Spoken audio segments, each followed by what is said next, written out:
나눔가족 여러분, 에베소 교회에 이어서 서문화 교회와 버가모 교회에게 주의 말씀이 주어집니다. 서문화 교회는 힘든 상황 속에서도 주님을 향한 신실함을 잃지 않았던 건강한 교회였습니다. 그리스도께서 책망할 일이 없었습니다. 그러나 버가모 교회는 칭찬도 받지만 책망도 받습니다.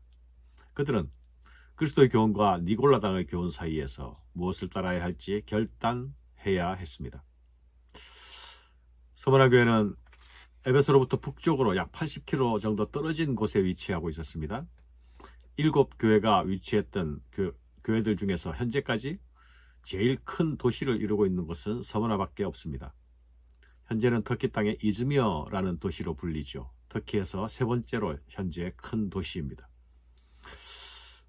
서문화 교회는 빌라델비아 교회와 같이 책망받을 일이 없는 교회였습니다. 도대체 어떤 교회였기에 그럴 수 있을까 궁금증이 생깁니다. 외적으로 보기에는 서문화 교회는 초라하고 볼품 없는 교회였죠. 서문화 교회는 환란과 궁핍 가운데 있었습니다. 신앙생활하기에 매우 열악한 환경 가운데 놓여 있었던 것이죠.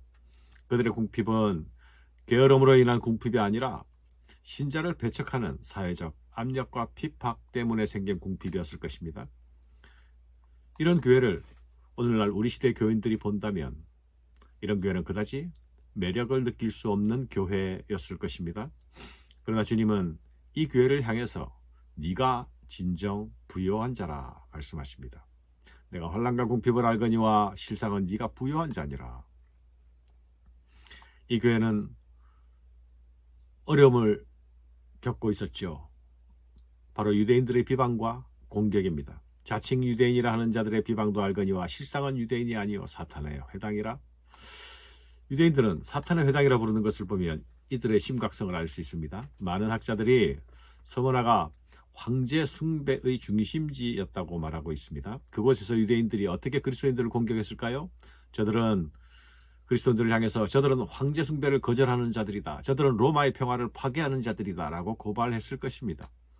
그러나 주님은 이런 상황 속에 있는 교회를 독려해 주시죠. 너는 장차 받을 고난을 두려워하지 말라. 볼지어다 마귀가 장차 너희 가운데서 몇 사람을 오게 던져 시험을 받게 하리니 너희가 10일 동안 환난을 받으리라. 내가 죽도록 순종하라. 그리하면 내가 생명의 관을 너에게 주리라. 주님은 고난 가운데 있는 교회를 향해서 고난을 두려워하지 말라 하십니다. 대신 죽기까지 신실하라 하십니다. 시험을 받을 것이지만 그 기간은 짧을 것이라 말씀하십니다. 또한 약속도 함께 주시죠. 그러면 내가 생명의 관을 내게 주겠다. 사랑하는 여러분, 교회의 진정한 가치는 외적인 안정이나 세상의 명성에 있지 않죠. 오히려 고난 가운데서도 신실함을 지켜내는 데 있습니다. 죽도록 충성하라는 말은 죽도록 신실하라는 말씀입니다.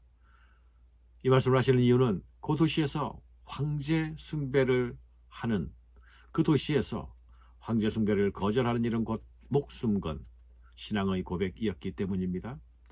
목숨 건 신실성을 요구받는 곳이었기 때문입니다.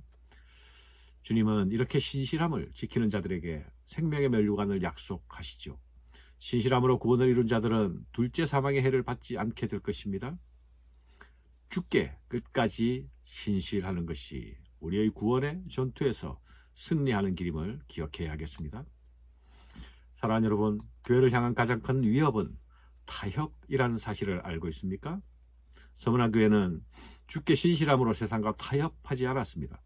버가모 교회도 심각한 외부의 박해 속에 있었지만 믿음을 지키고 있었습니다. 그러나 문제가 없는 것은 아닙니다.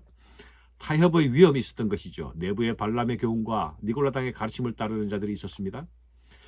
버가모 교회는 로마 제국에서 5번째로 큰 도시였습니다. 아시아 지역에서 수도로서 법률적으로 로마의 권위에 버금가는 행정력을 가지고 있었습니다.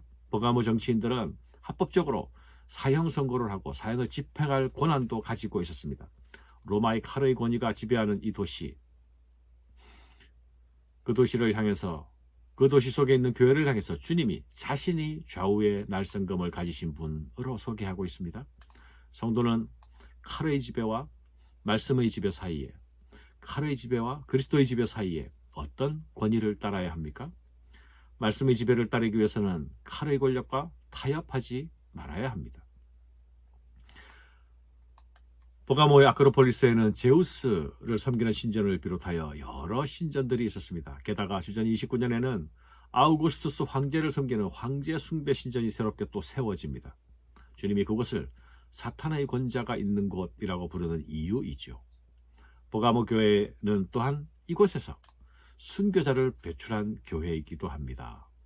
버가모 교회 성도 안디바는 예수의 증인으로서 그곳에서 순교자가 되었죠. 주님은 그를 향해 내 충성된 증인이라 말씀하십니다. 죽임을 당할 때까지도 끝까지 믿음을 버리지 않았다 칭찬하시죠. 그러나 내게 두어 가지 책망할 것이 있나니 거기 네게 발람의 교훈을 지키는 자들이 있도다. 발람이 발락을 가르쳐 이스라엘 자손 앞에 걸림돌을 놓아 우상제물을 먹게 하였고 또 행음하게 하였느니라. 이와 같이 네게도 니골라 당의 교훈을 지키는 자들이 있도다. 버가모가 겪고 있는 어려움은 강력한 정치 종교적인 도전이었죠. 이는 결국 누구를 섬길 것인가의 문제로 귀결되는 것 아닙니까? 그런데 이 문제는 생각처럼 간단치가 않습니다.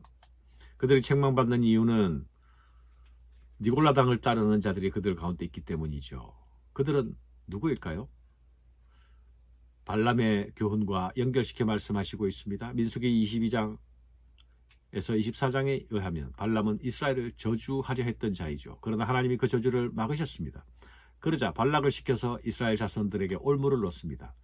이스라엘 자손들이 우상제물을 먹고 엄란한 일을 하게 한 것입니다. 발람은 전공법이 통하지 않자 우회로를 통해서 이스라엘이 범죄하는 길로 이끌었던 것이죠. 버가모 교회의 문제는 다름 아닌 당시 사회와의 동화의 유혹에 있었습니다. 니골라 당이란 구원받는 자는 더 이상 행위의 제약을 받지 않는다 라고 주장했습니다. 우리 시대의 구원파와가 비슷한 교리를 가진 이단이었죠. 이런 이론이 매력을 가지는 이유는 이런 교리를 따르면 지금 겪고 있는 신앙적 갈등이 모두 해결될 수 있기 때문입니다. 고민할 필요가 없습니다. 결단할 필요가 없는 것이죠. 나는 자유자이기 때문입니다. 그러나 그 결과가 치명적이게 되는 것은 그 길을 따라가면 주님을 신실하게 따르는 일에 실패한다는 것이죠. 사랑하는 여러분, 우리 시대에도 이런 세속주의가 복음의 진리를 희석시킵니다. 타협주의와 혼합주의가 관용, 포용이란 가명을 쓰고 다가옵니다. 때로는 일치와 하나된 이름으로 우리를 유혹합니다. 주님은 이런 자들에게 경고하시죠. 그러므로 회개하라. 그리하지 아니하면 네가 내게 속히 가서 내가 네게 속히 가서 내 입의 검으로 그들과 싸우리라. 교회는 구원의 복음을 물타게 하는 모든 도전들을 말씀으로 지켜내어야 합니다. 교회는 넓은 길이 아니라 좁은 길을 가는 공동체입니다. 돌이키지 않는 자들은 주님이 직접 심판하시겠다고 말씀하시죠. 그러나 이기는 자에게는 약속을 주십니다.